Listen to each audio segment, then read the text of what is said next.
रोहन मित्रा, TMC और BJP SIR को लेकर दोनों एक दूसरे पर सवाल भी कर रहे हैं, आरोप भी लगा रहे हैं। एसआईआर की प्रोसेस को लेकर बड़े सवाल आपकी पार्टी, आपके सबसे बड़े नेता की तरफ से भी लगाया गया। बाकायदा बिहार में तो उन्होंने वोटर अधिकार यात्रा ही निकाल दी थी। Where is Congress stand today? Congress इस वक्त खड़ी कहां है पश्चिम बंगाल विधानसभा चुनावों में, इस एसआईआर के पहले ड्राफ्ट के बाद, और अब जब 1,90,00,000 सस्पिशियस कैटेगरी में लोग हैं? नुकसान तो सबका ही होगा। सबसे पहले 2 पॉइंट मैं आपके सामने रखना चाहता हूं। मेरे तृणमूल से जो आए हैं भाई साहब, वो जो बात बोले हैं, देखिए ये एसआईआर का प्रोसेस शुरू हुआ बिहार से।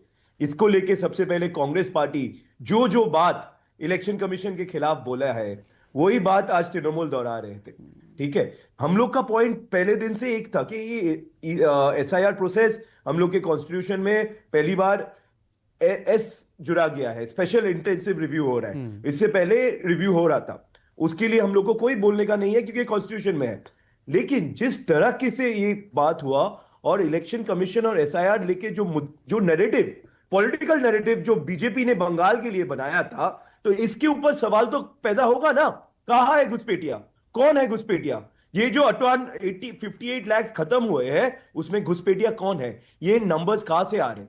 हम लोग ने पहले दिन से इलेक्शन कमीशन को बोला था कि जब बंगाल का प्रोसेस 27 अक्टूबर जब अनाउंस हुआ था, उससे पहले हम लोग उनको बोले थे कि आप एक ऑल पार्टी मीटिंग बुलाइए, बंगाल के लोगों को जो डरा रहे हैं उनको बताइए कि ये कॉन्स्टिट्यूशनल प्रोसेस है, इसको हम लोग ईमानदारी के साथ करेंगे, इसको सही तरीके से करेंगे। अगर ईमानदारी के साथ तरीके से करोगे, सही तरीके से करोगे, तो कोई भी पॉलिटिकल पार्टी, कोई पॉलिटिकल लीडर इसके खिलाफ नहीं होगा। लेकिन हम लोग ने क्या देखा कि 4 नवंबर से शुरू होकर 4 दिसंबर जो प्रोसेस हो रहा था, वो टाइम लिमिट कम था।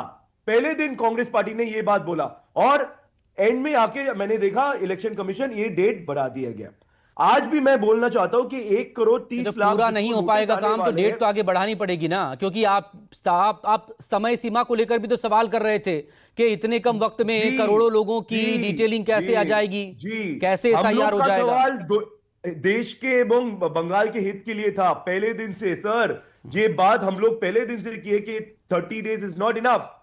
लेकिन जब बीजेपी के नेता उधर ईसी के पास जाते हैं, तब ईसी ये सब काम करते हैं, क्योंकि ईसी देखा कि बीजेपी को फायदा नहीं हो रहा है। आज के दिन में एक और पॉइंट मैं बोलना चाहता हूं कि देखिए 1,30,00,000 को नोटिस पीरियड आने वाला है, और उसके लिए आपने कितना टाइम दिया? 1 महीना का टाइम दिया। बंगाल में 294 ईआरओज है। अगर आपको 1,30,00,000 लोगों को नोटिस पीरियड देना है, तो ईआरओ कितने जगह पे खड़ा होंगे? ये जो प्रोसेस है नोटिस पीरियड का, हियरिंग सिर्फ एक ईआरओ ले सकता है। लेकिन हमारे बंगाल में ईआरओ कितने हैं और ब्लॉक्स कितने हैं? तो ये 1 महीने में कैसे करेंगे?